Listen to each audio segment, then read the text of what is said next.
Merci de nous faire confiance, fidèles internautes des Archidic Info. Vous êtes tellement nombreux partout dans le monde. Merci à vous parce que nous sommes encore au mois de janvier. Nous vous présentons le meilleur pour cette année 2024. Cette émission est tournée ici à Kinshasa quelques heures ou 2 jours avant la prestation du serment, un jour plutôt avant la prestation du serment de notre président de la République, le champion Félix-Antoine Tshisekedi Tshilombo. En tout cas, c'est un honneur pour nous de vous présenter notre nouvel invité de cette année 2024. Il est encore une fois sur ce plateau. Lui, c'est Maître Didier Kondo. Maître Didier Kondo, si vous êtes pour la première fois, vous le suivez, il est cadre du parti UDPS.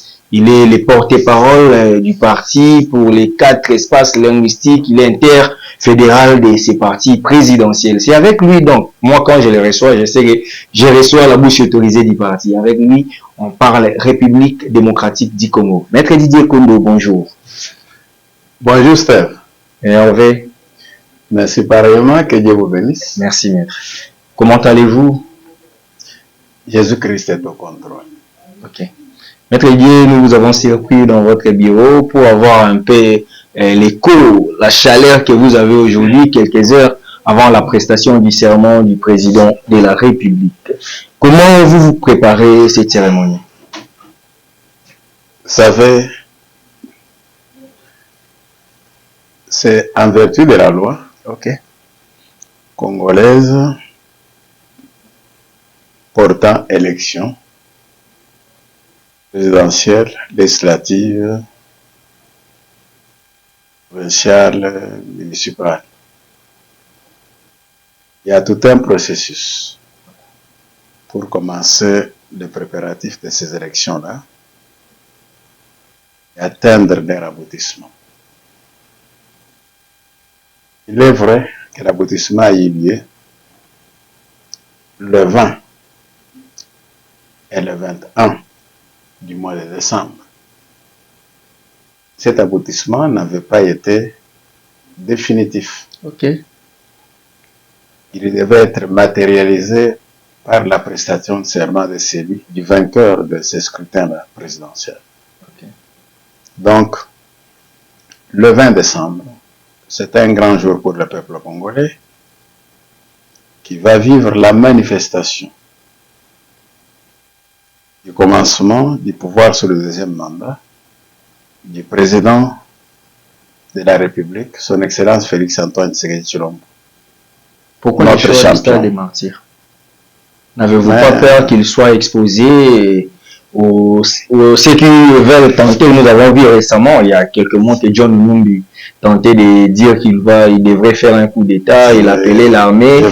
On a vu Corneille Nangaa mobilisé aussi. Est-ce que c'est pas une exposition du chef de l'État? Je vais vous dire une chose. Lorsque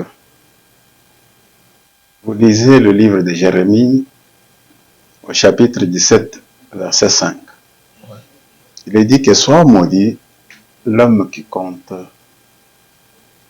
sur un homme, qu'il soit maudit.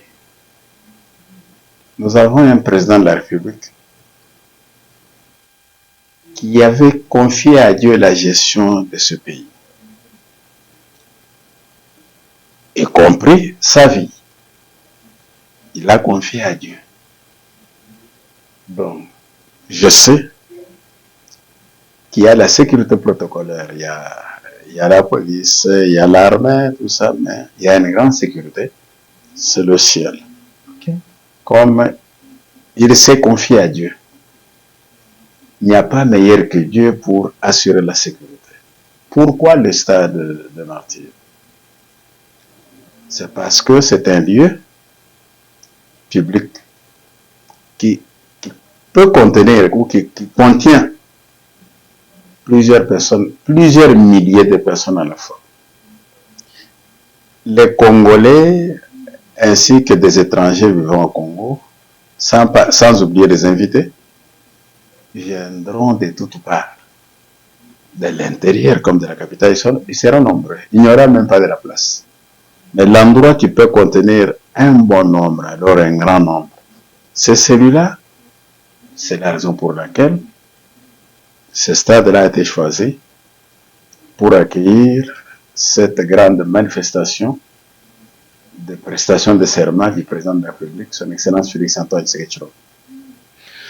Maître Didier, c'est bien répondu, on a compris, les téléspectateurs comprennent, et surtout vos réponses. Maître Didier, quand même, nous voulons savoir aujourd'hui, vous êtes fier de voir le président de la République prêter serment alors que la société civile, surtout les confessions religieuses, entre autres la CENCO et les CC, dénonçaient déjà que le président de la République a dit tricher aux élections, les résultats n'étaient pas valables à la vérité des urnes, vu qu'il y a eu des 82 depuis candidats invalidés pour fraude et la majorité étaient membres de l'Union sacrée. Vous savez, c'est toujours avec la même CENCO, avec la même SSC, que nous avons appris de la bouche d'Inchole et de la bouche d'Ambongo que tout s'est bien passé et qu'il y a eu un candidat qui avait raflé beaucoup de voix par rapport aux autres. De la bouche d'Élysée Odje, la journaliste qui avait accompagné Moïse Katumbi partout où il est allé à l'occasion de sa campagne électorale, elle a dit que la différence de bulletin entre Félix et Katumbi était vraiment très grande, et qu'il n'y avait pas moyen de faire un miracle pour le rattrapage. Hier, tel a été le discours. Et aujourd'hui, ce discours change. Même si on a parlé de 82 candidats invalidés. Ces 82 candidats-là qui sont invalidés, ils ont été invalidés pour leur vote en tant que candidats à la députation nationale, non pas en tant que le bulletin pour être complet, il faut voter les présidents de la République, législatif national, provincial et puis conseiller municipal. Donc, pour que le bulletin là soit valide, ces gens-là ont triché en faveur des chefs. Je vais vous dire ceci. Cela n'est pas possible. Ok. Ils trichaient au moyen de quelle machine? Pas de machines installées par la CENI au niveau des bureaux de vote. Okay. Ils trichaient au moyen des machines de réserve. Parce qu'il fallait toujours prévoir, au cas où une des machines tombait en panne, il devait y avoir un remplacement dans l'immédiat pour que les gens continuent l'opération de vote. Mais puisque sur l'ensemble du pays, nulle part il a été signalé la panne d'une seule machine installée pour besoin de l'opération de vote. Donc ils ont triché à partir des machines qui avaient été confisquées, qu'ils avaient négocié avec certains chefs d'antenne, ainsi de suite. Donc ça n'avait rien à faire avec les véritables machines qui ont aidé à faciliter et à assurer les opérations de vote. Et c'est avec les machines principales là qu'il y a eu vote de tous les candidats, y compris le candidat président de la République. Mais non pas avec les machines qui ont fait l'objet de fraude, qui n'avaient pas été répertoriées pour procéder directement. Ce n'était pas signalé pour procéder directement. Donc ils pouvaient avoir des bulletins de vote. C'est limité au niveau de la fraude là. Mais ils ne pouvaient pas avoir la possibilité de les introduire dans les machines proprement dites. Puisque non signalées. Oui. Sans le code qu'il fallait. Ok. C'est-à-dire, ils doivent maintenant, ça aussi, nous sommes en face d'un juriste éminent. D'aucuns pensent qu'ils devraient aller saisir le Conseil d'État. Le Conseil d'État s'est dit incompétent. Les autres, ils doivent aller à la Cour constitutionnelle. Les autres doivent recourir à la CENI. Ces invalidés doivent faire les recours où? la loi dit clairement que s'agissant du contentieux électoral, les candidats malheureux devront saisir la Cour constitutionnelle. Alors pourquoi aller au Conseil d'État? Le Conseil d'État est là lorsque il y a eu violation des droits fondamentaux. Mais cela n'a pas été le cas. Pourquoi aller au Conseil d'État qui n'a pas la charge d'examiner, de statuer sur les contentieux électoraux? Non. Ceux qui ont commis l'imprudence d'aller devant le Conseil d'État, il est normal qu'ils puissent voir leur requête déclarée irrecevable pour incompétence du Conseil d'État en matière électorale.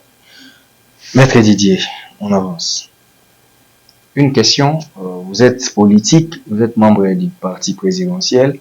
Aujourd'hui, nous avons vu, j'ai lu des articles parce que c'est pas encore une bouche officielle qui a dit ça, mais au moins ce sont des politiques qui annoncent que Ensemble pour la République de Moïse Katumbi accepte de vous combattre en restant au Parlement. Donc, ils ne vont pas siéger le Parlement, ils vont être là, ils vont bénéficier de tous les postes réservés à l'opposition. Pour eux, ils font l'opposition en interne et non la politique de la chaise vide. Êtes-vous content? Ils ont peur? Comment vous jugez cette réaction?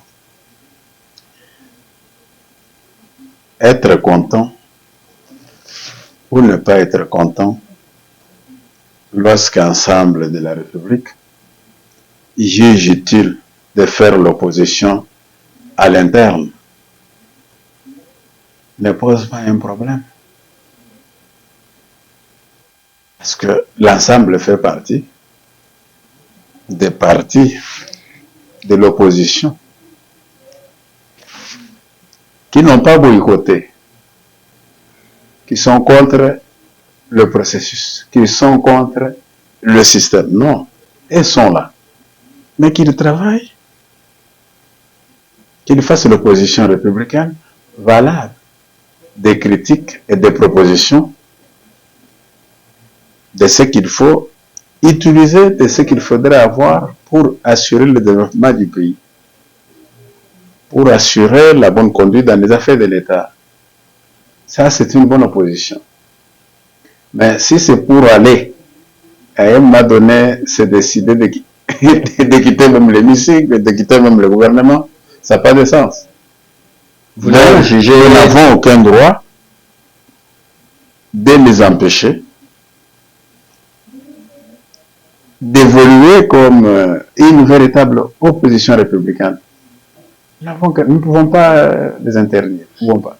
Mais c'est parti, c'est plein. Aujourd'hui, l'opposition se plaint que vous avez tellement, quand je dis vous, c'est-à-dire la mouvance présidentielle, vous avez ensemble avec la CENI triqué des élections pour que vous ayez la majorité écrasante. Aujourd'hui, on parle de plus de 400 députés élus pour les camps de l'Union sacrée. Et c'est comme ça qu'on va quand même évaluer l'opposition. Quand on a une opposition qui a moins de 50 députés à l'hémicycle, donc vous avez tous les droits, vous avez les droits de tout faire. Vous savez quoi, c'est même une honte de dire que nous aurons manigancé avec la CENI pour avoir beaucoup de députés. Mais au moment de ces élections-là, il y avait des observateurs internationaux, parmi lesquels il y en avait qui ne nous supportaient pas. Mais nous avons tous suivi leurs déclarations, ils ont reconnu que c'était bien. Il y a eu quelques failles, mais qui ne pouvaient pas détruire l'ensemble de l'organisation, l'ensemble des résultats. Nous avons suivi Colette Bragman. Était toujours très dur avec notre pouvoir sur notre premier mandat. Mais le langage a changé. Nous avons suivi les observateurs de la Fondation Carter. Nous avons suivi les observateurs de la SADC. Nous avons suivi la CENCO et l'ECC. ils ont reconnu que l'organisation était relativement bonne, que Denis Kadima était un véritable expert, je l'avoue. Vous allez je l'affirme, dans le monde électoral, je ne connais pas un autre, je ne parle pas seulement de la RDC, du Congo, excusez-moi, quelqu'un d'autre dans ce monde ici, dans ce domaine électoral, qui soit réellement de la trempe de Denis. Je n'en connais pas, puisque même les Occidentaux sont surpris par la manière dont il a organisé ce scrutin qui vient d'avoir lieu. Donc, affirmer gratuitement que nous avons manigancé avec la CENI pour avoir beaucoup de députés et c'est de cette manière que nous allons manigancer. Non. Nous avons un chef de l'État qui est véritablement démocrate, qui ne badine pas lorsque quelqu'un voudrait détruire la démocratie. Il est sans pitié, il est sans pardon devant pareille situation. Ça ne cache pas. Il le dit ouvertement. Il fait des reproches. Nous sommes là, vous êtes là, au fur et à mesure que nous avançons. J'aimerais que demain ou après-demain, vous retournez chez moi, me demandez pourquoi il y a tel comportement. Vous ne voyez pas que les autres avaient raison. Mais ils n'auront pas ces raisons-là. Ça, c'est un mandat d'une très grande réussite pour notre pouvoir. Déjà en 2 ans et demi, nous avons su montrer de quoi on était à mesure grâce à notre champion, Félix Antoine Tshisekedi Tshilombo. Mais maintenant que nous avons 5 ans, il débute à partir de ce samedi, donc après-demain. Et quand nous allons passer tous les 5 ans, nous passerons au peigne fin et tout le monde verra qu'effectivement, Dieu avait raison en nous envoyant Félix Antoine Tshisekedi Tshilombo comme président de la RDC. Maître Didier, dans la précédente émission, lors de cette diffusion, quelqu'un m'avait dit, lorsque vous recevrez encore Maître, il faut lui poser cette question. La question est celle de savoir comment vous avez eu plus de 2 ans où vous étiez libre à l'hémicycle, vous avez eu 5 ans de mandat, mais l'UDPS n'a produit aucune loi pour le développement de la RDC, surtout que c'est un parti socialiste. Vous savez, nous parlons de 5 ans puisque notre mandat, premier mandat, était de 5 ans et non pas de 2 ans. Et vous savez de quelle manière l'UDPS a travaillé. Le président de la République a eu des bâtons dans les roues partout, des pots de bananes. En ces jambes, il ne pouvait pas avancer. Tout ce qu'il faisait était détruit par le pouvoir de Kabila. Nous le savons, ce n'est pas une critique, ce n'est pas un secret. Est-ce qu'il y a un secret à cacher dans ce pays? Il y a un premier ministre. Jean Maboul, président de l'Assemblée nationale. Alexis Tamwamba, président du Sénat. En fonction, refuse d'aller au Congrès pour entendre le discours du chef de l'État qu'il adressait au peuple congolais. Et un discours qui est prévu par la Constitution de la République. Je dis bien les numéro 1 des différentes institutions de la République. En opposition avec notre pouvoir, il fallait être Félix Antoine Tshisekedi Tshilombo. Un fin diplomate, un fin politicien pour contourner la situation. Vous ne pouvez pas affirmer que l'UDPS n'a pas fourni des lois pour assurer ou défendre le social du Congo. Mais toutes les lois qui sont adoptées au Parlement régulièrement, là, puisque c'était un Parlement de l'Union sacrée, que ce soit au Sénat, que ce soit à l'Assemblée nationale,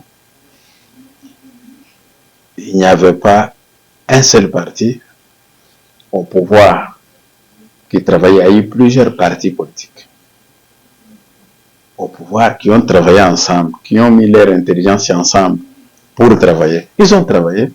Il y a eu plusieurs lois qui ont été votées. Donc, c'est votre affirmation, je ne la reconnais pas, ne trouve pas sa place, puisqu'il y a eu ce travail-là. Puisque vous parlez de cette union sacrée, aujourd'hui, beaucoup pensent que l'IDPS rejette déjà ses alliés après les élections.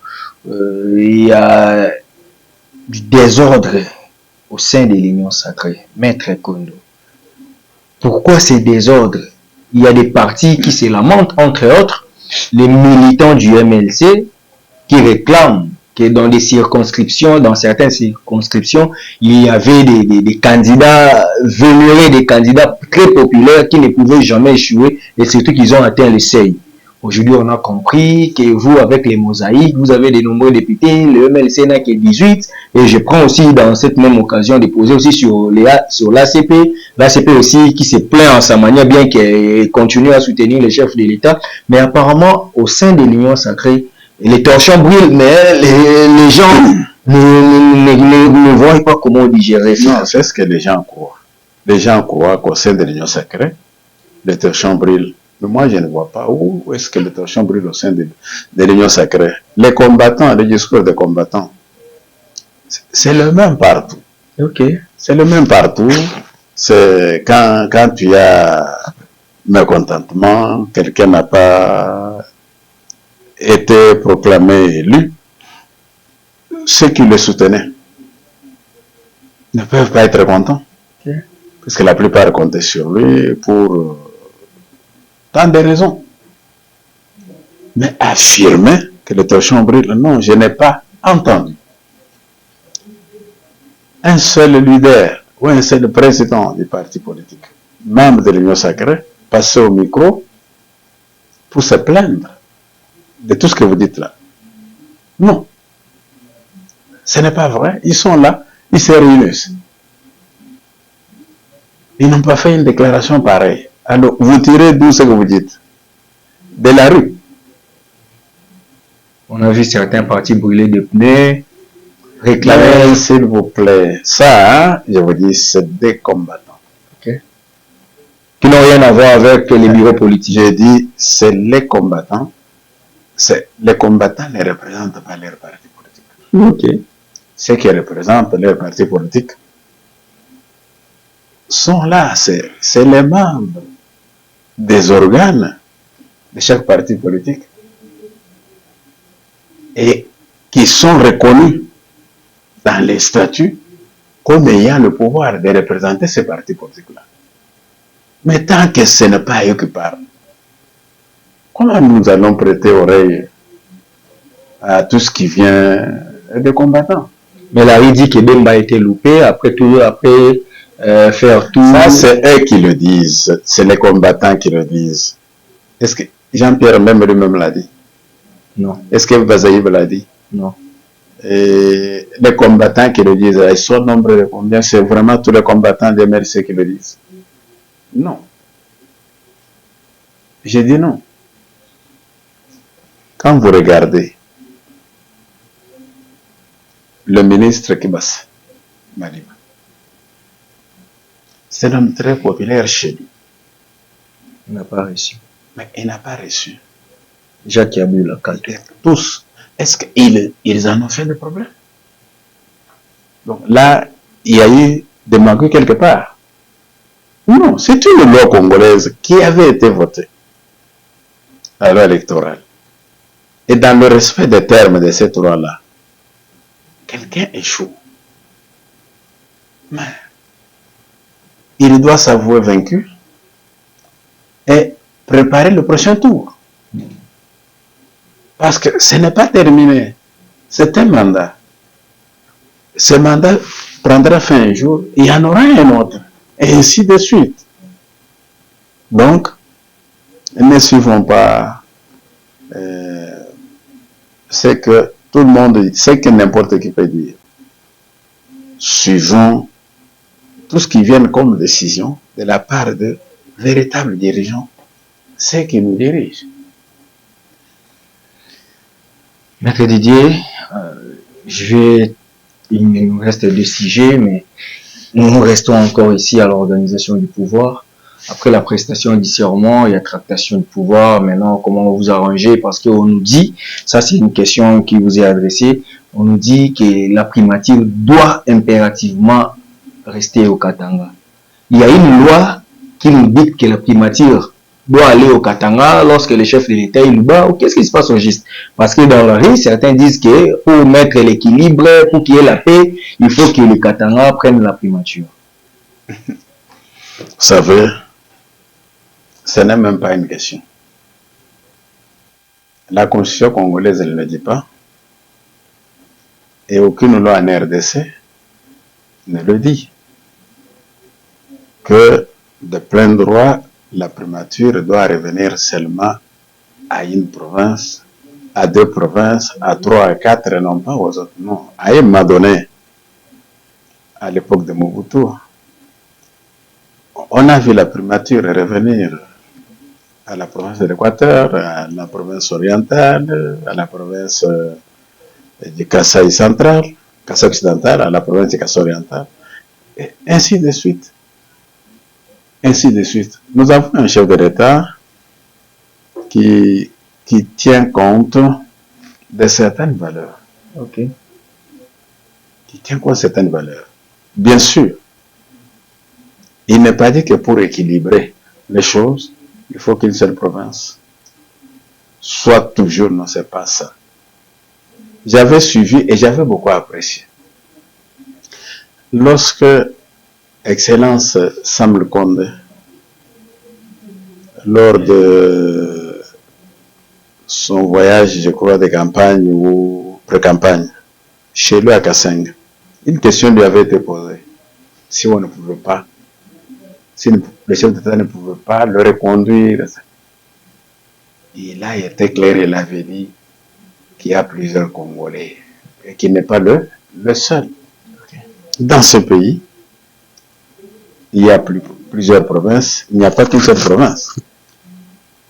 Mais si les circonstances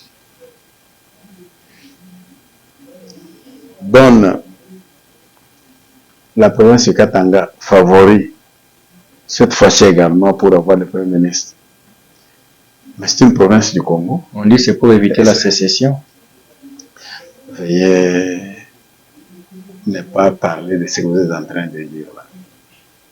Cette question de la sécession a commencé avec Moïse Tshombe. Ouais. Tu n'étais même pas encore né. Ouais. Tu comprends? Tu n'étais même pas encore né. Et c'est toujours cette chanson-là que certains détracteurs nous balancent au visage. Les Katangais eux-mêmes disent que la population katangaise ne connaît pas tout ça, c'est l'homme politique katangais qui le fait. Mais est-ce que c'est tous les politiciens katangais qui font ça? Non. Ceux qui se trouvent à mal de positionnement cherchent toujours quelque part pour être rattrapés, pour retrouver ce qu'ils veulent. Donc, il n'y a pas une obligation qui dit que le Premier ministre doit être seulement du Katanga, ou du Congo central, ou du Kasaï, ou du Kivu, de Kisangani, l'Équateur, ainsi de suite. Non. Maître, on tend vers la fin de cette émission, mais aujourd'hui, Maître Kondo, comment vous jugez que celui qui a présidé ou celui qui a dirigé, a organisé les élections dans ces pays devient membre influent des mouvements terroristes et annonce son avènement à Kinshasa pour chasser les pouvoirs de Félix Tshisekedi, si je parle de Corneille Nangaa? Comment vous jugez cet homme? Il appartenait à un camp lorsqu'il dirigeait la CENI. Oh. Ce camp-là, non, c'est l'FCC. Nous avons tous suivi ce camp-là à rejeter le scrutin, à refuser de faire partie du processus,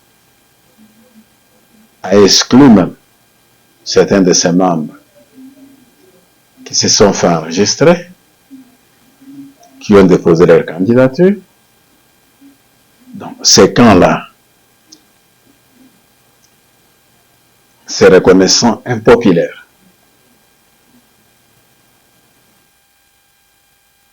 et au dialogue. Alors qu'il n'y a pas lieu de parler de dialogue. Quoi, parce qu'il y a eu un mandat qui a débuté et qui a pris fin au moment qu'il fallait. Et cette fin-là implique quoi? Le cycle électoral pour passer au deuxième mandat. Okay. Et qu'elles ne veulent pas. Ils veulent le dialogue. La Constitution n'a pas prévu ça. Et il n'y a pas eu quelque chose qui pouvait militer en faveur du dialogue. Ils exigeaient que le président de la République tienne les élections dans le délai légal, pas au-delà. Il a respecté tout ce qu'il voulait. Il l'a fait. Mais, fort malheureusement, lorsque tout est OK, nous apprenons que Nanga est devenu président d'un groupe de rebelles. Cela signifie il représente les intérêts du FCC. Ce n'est pas de notre camp. C'est ça. Quelle est la sanction qui lui est réservée? La sanction viendra des tribunaux lorsqu'on aura à mettre la main sur lui un jour. Ok. Maître, en tout cas, cette question, pourquoi, bon, ça, vous êtes avocat, pourquoi quand les rebelles tuent, on ne parle pas des droits de l'homme, mais lorsqu'on les arrête, on nous parle qu'on devrait quand même les donner des bonnes conditions de vie? Parce que aujourd'hui, je reçois des appels de ceux qui sont à l'Est pour nous dire que si on tue Nanga, on va encore nous dire que nous avons le sang de Nanga sur nous parce que Nanga est en train d'accepter qu'on tue des Congolais. Que devons-nous faire face à cette situation où un Congolais devient un terroriste et on ne peut pas l'arrêter parce qu'on doit respecter les droits de l'homme? Non, non. Ce n'est même pas une question, ce n'est même pas une préoccupation. C'est comme un voleur qui est content quand il vole les autres. Mais content lorsque lui est visé par le vol. C'est une situation d'agression où par moment les balles retentissent. Ils nous ont tués depuis plus de 2 décennies. On parle en termes de plus de 10 millions de Congolais que ces agresseurs-là ont tués. Quand ils les tuent, ils quittent leur pays pour venir tuer chez nous. Là, il n'y a pas de problème. Mais lorsque nous les tuons chez nous, on pouvait comprendre qu'on les ait poursuivis pour les tuer chez eux, qu'on aurait violé les conventions, les accords, les statuts de l'ONU, tout ça. On pourrait comprendre. Mais on n'a rien violé.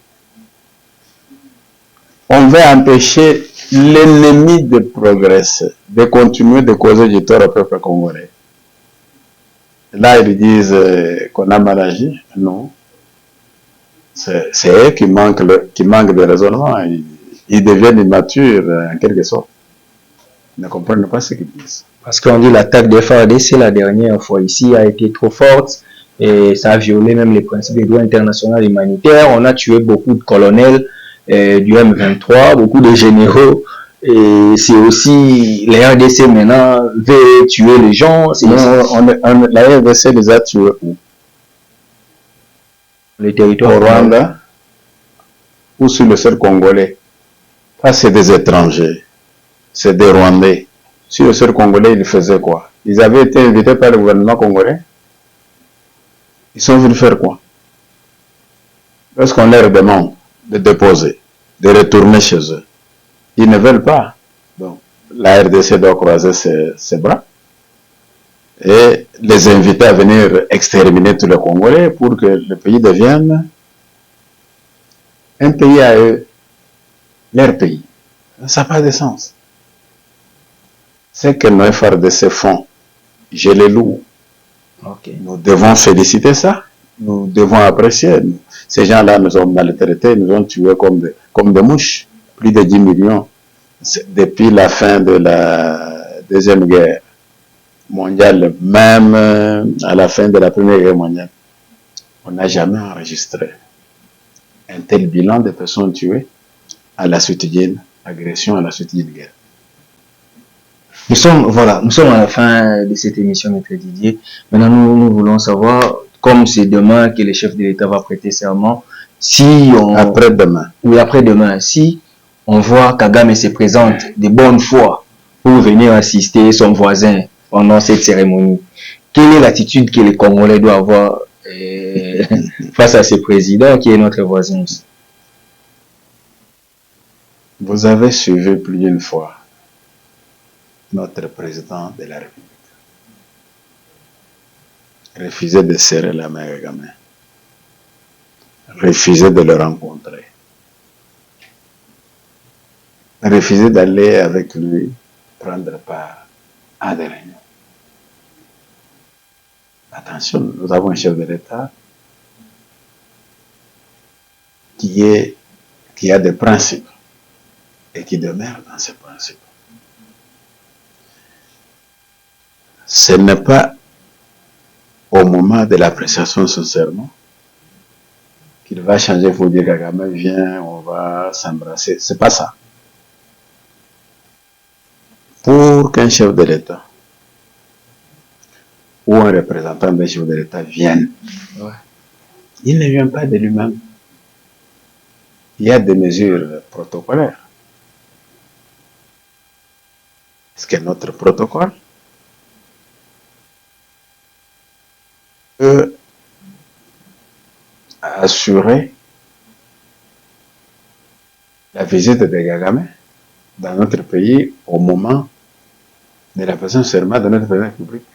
Je dis, je ne pense pas. Je ne vois pas cela se réaliser. Donc cette question-là, c'est une question qui n'est pas à sa place. Qui n'est pas à sa place. Puisque le fait de citer le président rwandais énerve tous les Congolais. Okay. Tous. Dont toi et moi. Tout le monde. Donc même s'il faut procéder par supposé, et ça c'est une mauvaise supposition de considérer qu'il peut se présenter. Non. Parce que les Congolais n'accepteront pas d'être mécontentés. Le jour de la prestation de serment de leur président, de son Excellence Félix Antoine Tshisekedi Tshilombo. Non. C'est une journée de joie, mais qu'on leur amène le tueur de ses frères et sœurs, qu'on leur amène, c'est lui qui envoie des gens violer nos sœurs et frères. Ce serait pour me contenter le peuple congolais. Je ne crois pas. Merci, Maître Didier. C'est par ces mots que nous bouclons plutôt cette émission. Un mot de la fin par rapport à ce numéro d'émission pour tous celui qui nous a suivis. Je demande aux Congolais et Congolaises, comme d'habitude, de faire confiance en l'homme qu'ils ont choisi, qu'ils ont élu massivement le 20 décembre, qu'ils lui fassent totalement confiance, qu'ils deviennent nombreux, qu'ils remplissent ces stades-là et tous les alentours de ces stades-là, en signe de la manifestation d'une joie plausible. C'est un grand jour. Le Congolais, avec cet événement, est également libéré de la colonisation, mais qui continue sous une autre forme. Puisque aujourd'hui, nous avons un homme qui dit non à ceux à qui personne ne pouvait ouvrir la bouche pour dire non. Mais lui dit non. Il n'a pas peur d'eux.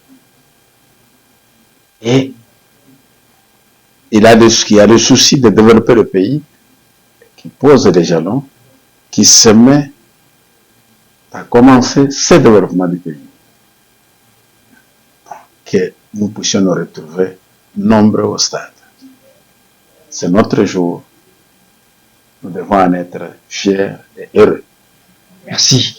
C'était Maître Didier Kondo. Vous avez aimé cette émission, en tout cas, commentez, partagez, faites large diffusion pour cette émission. En tout cas, nous vous appelons très nombreux au stade des martyrs de la Pentecôte pour assister à cette cérémonie de la prestation du serment de notre président de la République, chef de l'État, Félix Antoine Tshisekedi Tshilombo. C'est un jour, un grand jour pour nous qui sommes Congolais, et ça sera une très bonne chose que nous soyons là, très nombreux. En tout cas, nos caméras seront là pour vous donner ce qui va être cette cérémonie de prestation des serments. C'est par ici que nous vous disons merci. Merci d'être là pour nous, et puis nous allons nous retrouver très prochainement. Merci à notre équipe technique qui nous a tenu compagnie. Vous et moi, nous allons nous retrouver très prochainement pour un nouveau numéro de votre émission. D'ici là, portez-vous bien. Merci.